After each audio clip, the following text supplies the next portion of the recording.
Assalamualaikum warahmatullahi wabarakatuh. Pada saudara-saudara kami sebangsa dan setanah air.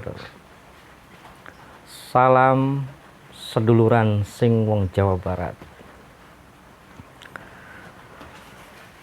Malam hari ini kami akan mencoba memberikan penjelasan mengenai sejarah pawang hujan. Ya, berita ini sedang viral, saudara.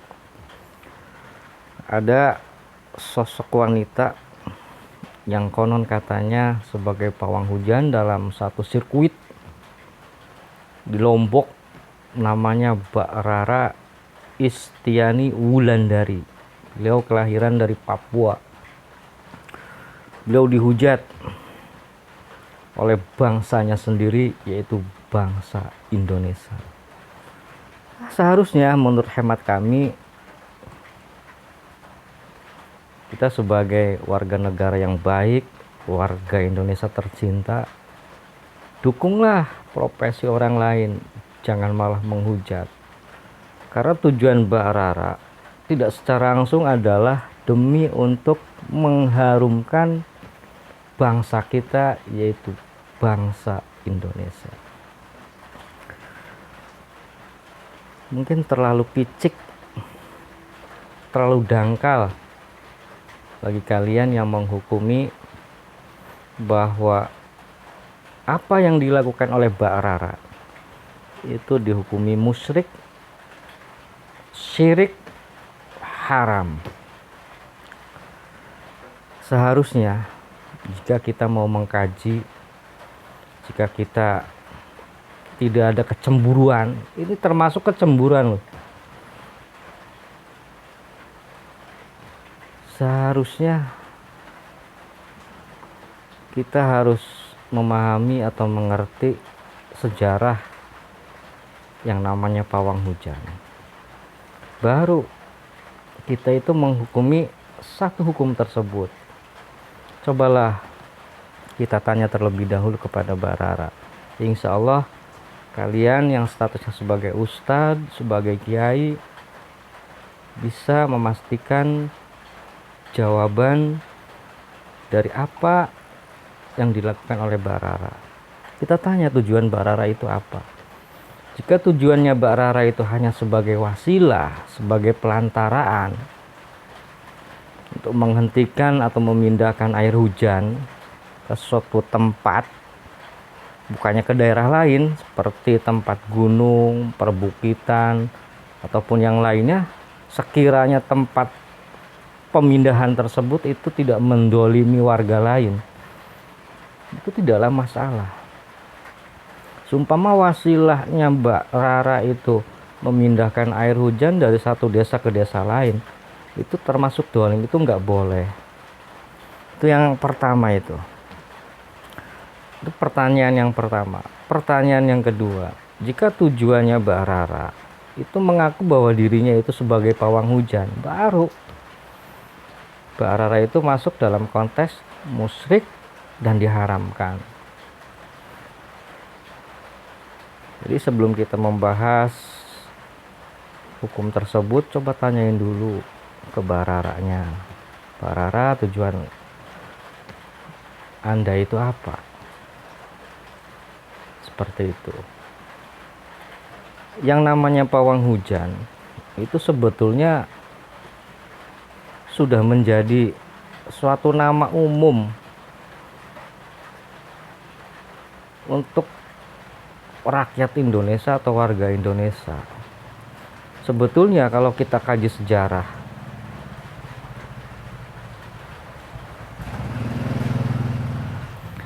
yang namanya pawang hujan itu sudah ada sejak Rasulullah Shallallahu Alaihi Wasallam. Itu merupakan doa yang diajarkan oleh Rasulullah, termasuk doa yang diajarkan oleh Rasulullah. Suatu ketika Rasulullah Shallallahu Alaihi Wasallam itu bersama sahabatnya pernah mengalami hari atau kejadian di mana beliau itu pernah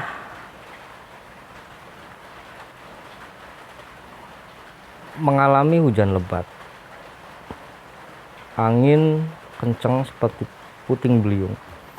Terus Rasulullah dan bersama sahabatnya itu merasa khawatir. Lalu Rasulullah memohon doa kepada Allah Subhanahu wa taala, yang diantara doa tersebut adalah Allahumma hawalaina wala alaina.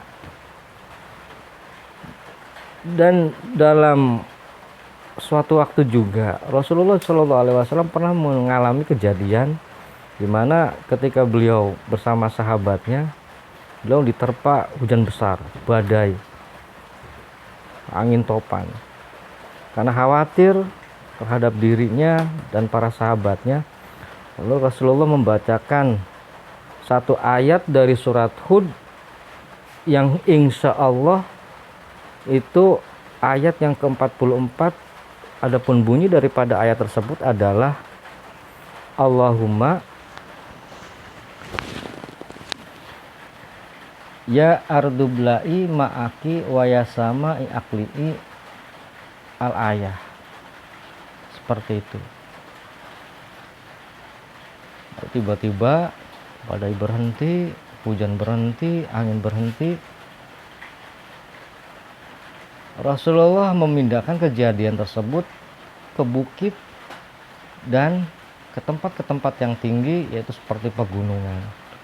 Jadi dari konteks ini Rasulullah tidak pernah memberhentikan hujan atau memindahkan hujan, lalu hujan itu dilimpahkan ke desa yang lain. Seperti itu sejarahnya. Makanya kami mohon pada kalian yang menghukumi, yang menghujat Mbak Rara, tanyakan terlebih dahulu kepada Mbak Rara, tujuannya apa Mbak Rara menjadi pawang hujan. Kalau hanya sekedar wasilah, itu beliau aman, bebas dari yang namanya kemusyrikan. Itu menurut hemat kami. Tapi kalau tujuan Mbak Rara itu meyakini bahwa dia itu sebagai pawang hujan mampu untuk memberhentikan hujan, berarti dia lari dari takdir Allah Subhanahu wa taala. Sebab jika kita menantang takdir Allah Subhanahu wa taala, itu hukumnya haram, tidak diperbolehkan. Makanya kalau hanya sekedar sebagai wasilah, itu tidaklah menjadi apa. Terus janganlah sekali-kali kita menghujat warga pribumi kita sendiri, tapi berbanggalah, dukunglah setiap profesi orang lain. Jangan sekedar menghujat sedangkan kalian sendiri itu tidak mampu. Ada peribahasa, tak mampu iri berarti tandanya tak mampu. Itu saja sudah cukup. Saudara-saudaraku, sebelum kami menutup pembicaraan kami, saran dan kritik kami sampaikan pada kalian, janganlah sesekali kalian itu membuat kisruh, aja gawe keder, aja gawe ribut pada masyarakat, terutama masyarakat awam. Jadi sebelum kalian itu menghukumi suatu permasalahan, maka kajilah permasalahan tersebut dan kajilah si pelaku dari yang membuat permasalahan tersebut. Insya Allah negara kita itu akan aman. Dulu yang namanya Indonesia itu aman, damai, tentrem. Tapi sesuai dengan zaman, sesuai dengan apa yang ditentukan oleh Rasulullah pernah bersabda bahwa nanti di zamannya banyak orang-orang pinter yang keblinger, yang sok-sokan menghukumi atau berdalil tanpa dia itu memiliki dasar entah hadis, Quran, ijma atau kiasnya.